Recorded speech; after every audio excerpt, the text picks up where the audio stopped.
পুরান ঢাকা ৪০০ বছরের পুরানো এক শহর বুড়িগঙ্গা নদীর তীরে অবস্থিত। একসময় এটি ছিল উপমহাদেশের অন্যতম সমৃদ্ধ শহর। ইতিহাস, ঐতিহাসিক স্থাপনা, নানা রকম কালচারে সমৃদ্ধ এই পুরান ঢাকা প্রায় ভেঙে পড়া কোনো স্থাপনা মনে করিয়ে দেয় হারানো ঐতিহ্যের কথা। কোনো কোনো মঞ্জিল এখনও ঠায় দাঁড়িয়ে আছে সগৌরবে। আজ আমি পুরান ঢাকা ভ্রমণ করব, ঘুরে দেখব এর আনাচে কানাচে অলিগুলি, ভাসব বুড়িগঙ্গার কালো জলে। হ্যালো এভরিওয়ান, কেমন আছেন সবাই? আশা করি বেশ ভালো আছেন। আজকে নতুন একটা ভিডিওতে আপনাদেরকে স্বাগতম। আজকে আমার সাথে আছে উদীয়মান ব্লগার প্রণব দ্য এক্সপ্লোরার। আজকে আমরা যাচ্ছি পুরান ঢাকায়, তবে বাস, সিএনজি, উবার কোনো কিছুতেই যাব না। আমরা যাব মেট্রো রেলে। কাজীপাড়া থেকে উঠবো এবং কাজীপাড়া থেকে কি আমরা মতিঝিল নামবো, তারপর দেখা যাক আমরা মতিঝিল থেকে রিক্সা বা টমটম যাতে হোক তাতেই যাব, নো প্রবলেম। তো লেটস স্টার্ট। মেট্রো রেলের সাথে ঢাকা শহরবাসী এখন অভ্যস্ত হয়ে গেছে। This is the part and parcel in our life right now. ওরে মা, এত ভিড় এই বগিতে দাদা, দাঁড়ানোর জায়গা নাই, অনেক ভিড়, স্টেশনে দাঁড়ানোর জায়গা নাই। ও মাই গড, এত ভিড়! আপনি কি জানেন যে এই যতগুলো বগি আছে এর মধ্যে একটা বগি শুধুমাত্র মহিলাদের জন্য সংরক্ষিত? আমি জানি না, আমি চড়িনি তো কখনো। এই যে দেখেন, প্রথমবার চড়ছি। এই যে লেখা আছে। ও তাই নাকি? মেট্রো রেলের প্রথম কোচ শুধুমাত্র মহিলাদের জন্য সংরক্ষিত। ওয়াশরুম আছে খুবই চমৎকার, জানেন? না, সেটাও জানি না, প্রথমবার আসলাম। অসাধারণ ওয়াশরুম আছে, একদম আমি নিট কিছুই অ্যান্ড জানি ক্লিন, না, ঝকঝকা আমি প্রথমবার চকচকা। আসলাম। এক্সপিরিয়েন্সটা তো ওঠার আগে কেমন? দারুণ দারুণ, মারাত্মক এক্সপিরিয়েন্স। কারণ এই ধরনের স্থাপনা ঢাকা শহরে আছে, এটা ভেবে অনেক অনেক গর্ব হচ্ছে। এবার আর মিস করা যাবে না, এবার ট্রেনে উঠতেই হবে, যত ভিড়ই হোক না কেন। মেট্রো রেলে উঠে বন্ধুর সাথে দেখা হয়ে গেল এরকম হাজারো মানুষের ভিড়ের মধ্যে। আমরা একই বগিতে উঠে পড়েছি। বেশ কিছুক্ষণ পরে বুঝতে পেরেছি এই যে তার ছেলেকে নিয়ে বেড়াতে এসেছে। কই বাবা, দেখি তোমাকে একটু। কেমন আছো? তোমার মেট্রো রেল কেমন লাগে? ভালো, আচ্ছা ঠিক আছে।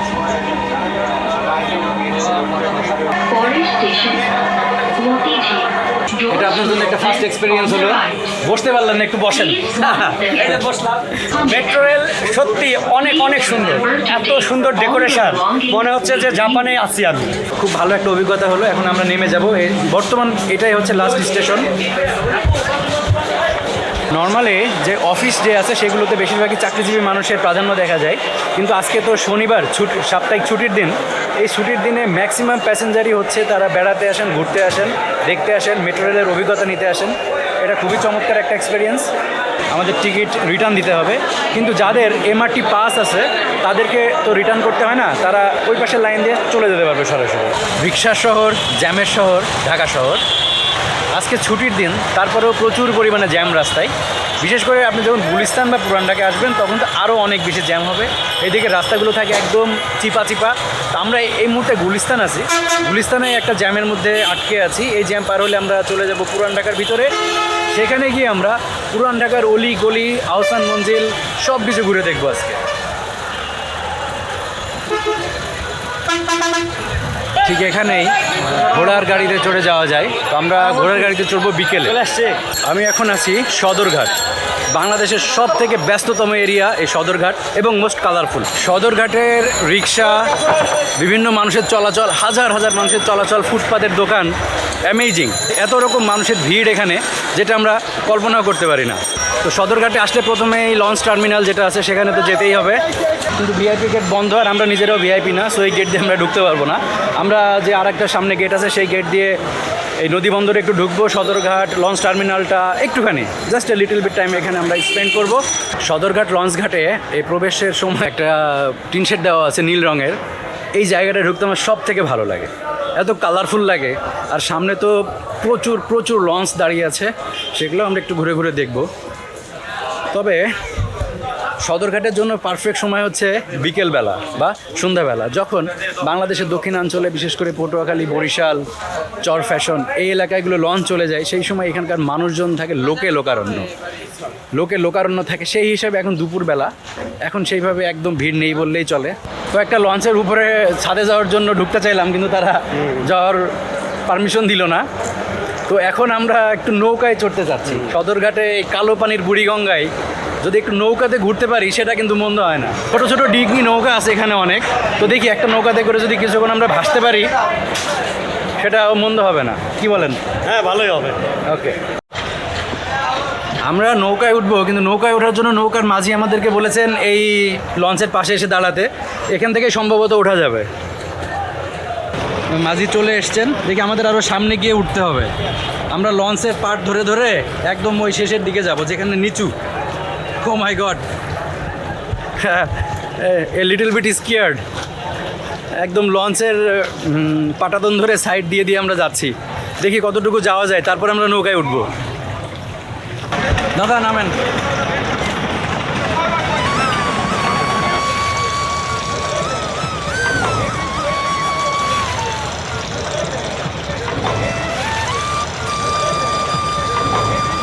পৃথিবীতে এর থেকে দূষিত নদীর পানি আর আছে কিনা আমার জানা নেই, কিন্তু ঢাকা শহরের চারিপাশ দিয়ে যে 4-5টা নদী আছে, আমরা ইচ্ছে করলে এই নদীগুলোকে খুব চমৎকারভাবে ব্যবহার করতে পারতাম।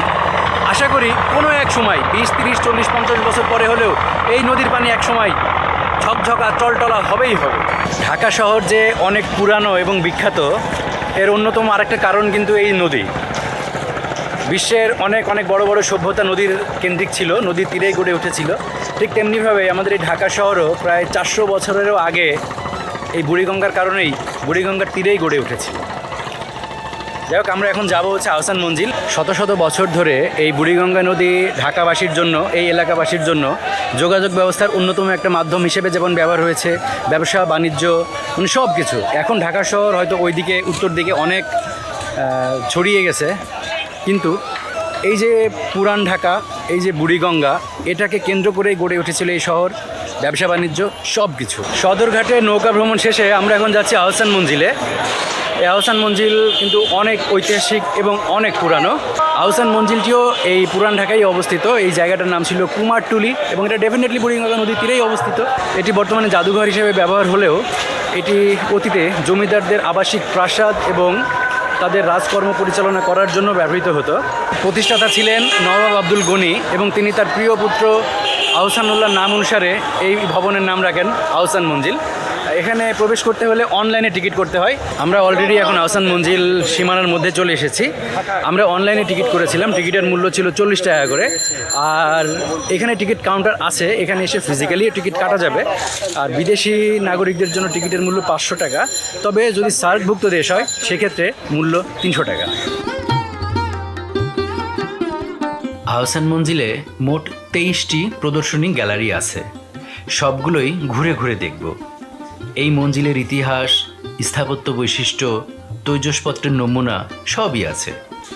বিশাল ডাইনিং রুম, সিঁড়িঘর, বিলিয়ার্ড রুম, আরও অনেক অনেক।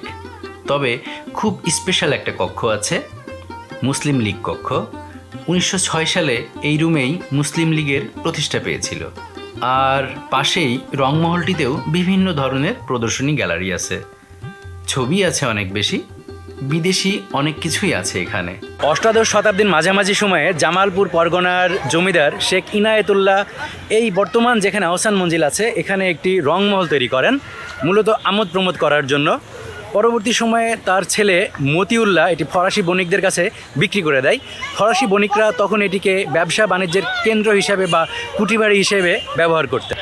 1830 সালে বেগম বাজারে বসবাসকারী নবাব আব্দুল গনির পিতা খাজা আলিমুল্লাহ এটি ক্রয় করেন মূলত বসবাস করার জন্য, এবং পরবর্তীতে এই বাসভবনকে কেন্দ্র করেই ব্যবসা বাণিজ্য গড়ে ওঠে। মূলত এটাই সেই ভবন যেখানে প্রথম বিদ্যুৎ সরবরাহ এসেছিল, প্রথম আলো জ্বলেছিল ঢাকা শহরের এই শহরে, কিন্তু সেটার ইতিহাস আরও পরে। 1859 সালে নবাব আব্দুল গনি এটার নির্মাণ কাজ শুরু করেন, মানে বর্তমান যে ভবন আছে এটা নির্মাণ কাজ শুরু করেন এবং এটা 1872 সালে সমাপ্ত হয়।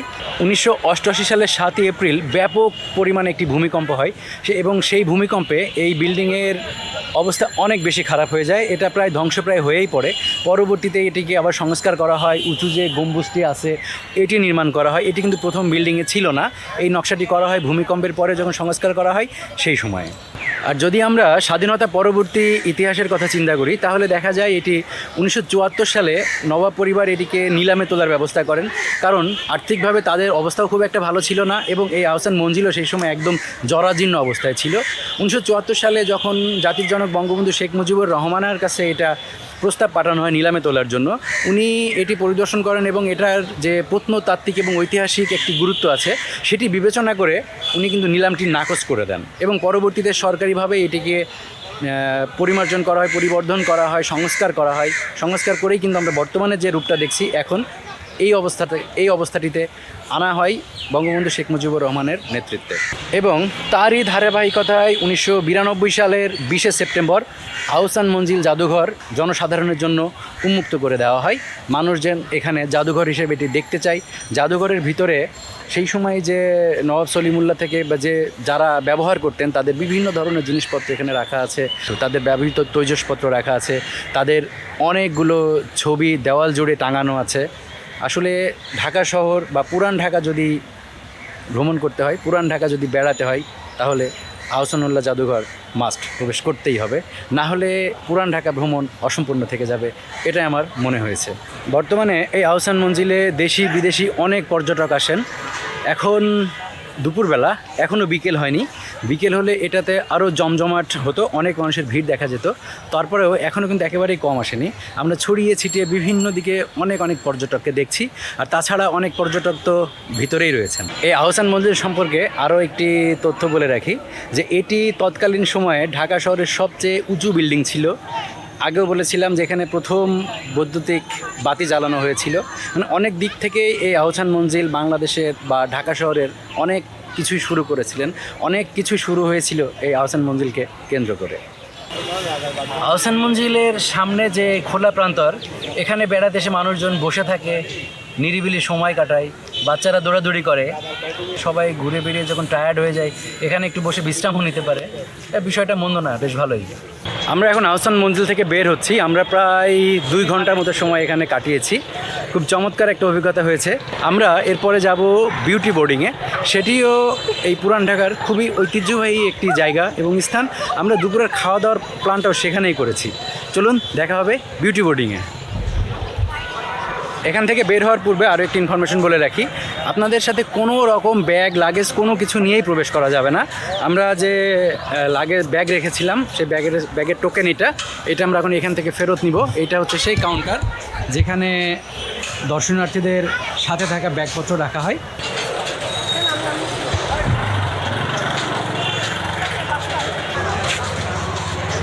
পুরান ঢাকায় আসলে হাঁটাহাঁটি আর রিক্সা ছাড়া কোনো উপায় নেই, তবে আমি হাঁটাহাঁটিতে বেশি স্বচ্ছন্দ বোধ করি, বিশেষ করে পুরান ঢাকায় আসলে।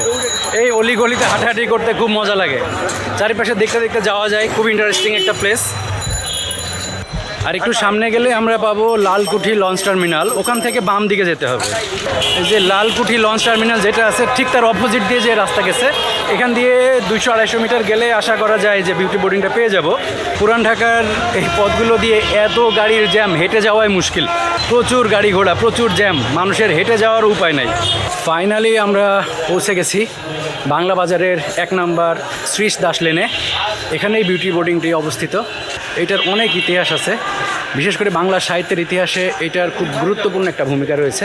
এটা ভিতরে ঢুকে তারপরেই বলছি। খুব ছোট্ট দোতলা সিমসাম গোছানো একটা বাড়ি, তার সামনে একটি খোলামেলা জায়গা আছে। এটার আয়তন আমরা যতটুকু জানি 11 কাঠার মতো হবে। বিউটি বোর্ডিংয়ের এই বাড়িটি ছিল নিঃসন্তান জমিদার সুধীর চন্দ্র দাসের। তো 1947-এর আগে এখানে একটি পত্রিকা অফিস ছিল, সেটার নাম ছিল সোনার বাংলা পত্রিকা। এখান থেকেই প্রথম শামসুর রহমানের কবিতার বই প্রকাশিত হয়েছিল। আসলে এটা ছিল কবি সাহিত্যিকদের আড্ডার জায়গা, গল্প করার জায়গা, সাহিত্য রচনার জায়গা। এখানে বাংলা সাহিত্যের এমন কোনো কবি সাহিত্যিক নেই যে তার পায়ের পদধূলি পড়ে নাই। তবে 1947-এর পরে যখন দেশ ভাগ হয়ে যায় তখন এই পত্রিকা অফিসটি চলে যায় কলকাতায়, এবং এটার অবস্থা তখন খুব বেশি ভালো ছিল না, এটা ভেঙেই পড়েছিল বলা যায়। পরবর্তীতে 1949 সালে প্রহ্লাদ চন্দ্র সাহা এবং নলিনী মোহন সাহা, তারা 2 ভাই এই বাড়িটি কিনে নেন এবং এখানে তারা একটি বোর্ডিং হাউস চালু করেন, সেটির নাম দেওয়া হয় বিউটি বোর্ডিং হাউস। এটি ছিল নলিনী মোহন সাহার বড় মেয়ের নামে। 1971 সালের 28শে মার্চ এই বিউটি বোর্ডিংয়ের প্রহ্লাদ চন্দ্র সাহা সহ প্রায় 15 জন সদস্য নিহত হন। তারপর তার পরিবার ভারত গমন করেন এবং পরবর্তীতে প্রহ্লাদ চন্দ্রের স্ত্রী শ্রীমতী প্রতিভাসা তার 2 সন্তানকে নিয়ে এই বিউটি বোর্ডিংয়ের কার্যক্রম আবার নতুন করে শুরু করেন। নতুনভাবে শুরু হলেও এখানে কবি সাহিত্যিকদের যে আড্ডা আগে যেমন জমজমাট ছিল সেরকমভাবে আর কখনোই জমজমাট হয়নি।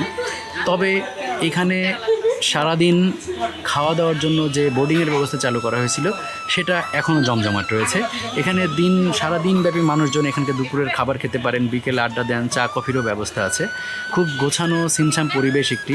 আর এখানকার বিভিন্ন দেওয়ালে সেই 17 জন যে নিহত হয়েছিলেন তাদের তালিকা দেওয়া রয়েছে এবং যেসব কবি সাহিত্যিক এখানে আসতেন তাদের একটি পূর্ণাঙ্গ তালিকা দেওয়া রয়েছে। বড্ড অসময়ে চলে এসেছি, এখন বাজে প্রায় 5টার কাছাকাছি সময়। এখন দুপুরের খাবার খাবো।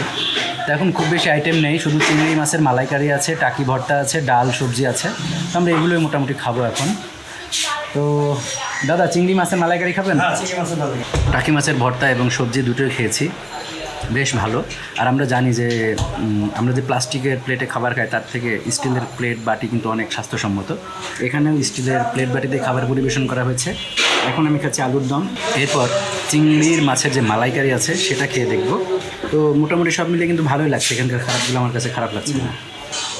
কবি সাহিত্যিকদের সেরকম পদচারণা এখন আর না হলেও এই বিউটি বোর্ডিংয়ে খাওয়া দাওয়ার জন্য এখন সারাদিনে প্রচুর পরিমাণে মানুষ আসেন।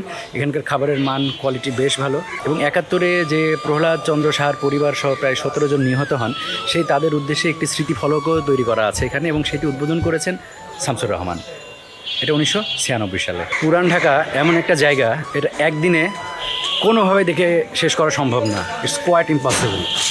তো আমরা একটা দিনে সারাদিনে যতগুলো স্পট বা যতগুলো দর্শনীয় জায়গা আছে কভার করার চেষ্টা করলাম। আশা করছি অন্য কোনো একদিন আবার এই পুরান ঢাকায় ঢুকবো এবং আরও অন্যান্য এক্সপ্লোর করব। আসলে এখানে এত কিছু দেখার আছে যেটা কান্ট ইমাজিন। যেমন সাংস্কৃতিক, তেমনি দর্শনীয়, তেমনি ঐতিহাসিক অনেক স্থাপনা আছে এই পুরান ঢাকাতে। তো আজকে এই 1 নম্বর শ্রীশ দাস লেন থেকে বিদায় নিচ্ছি। আবার দেখা হবে নেক্সট কোনো ভিডিওতে, নেক্সট কোনো পর্বে। ভালো থাকবেন সবাই, বাই বাই, টাটা।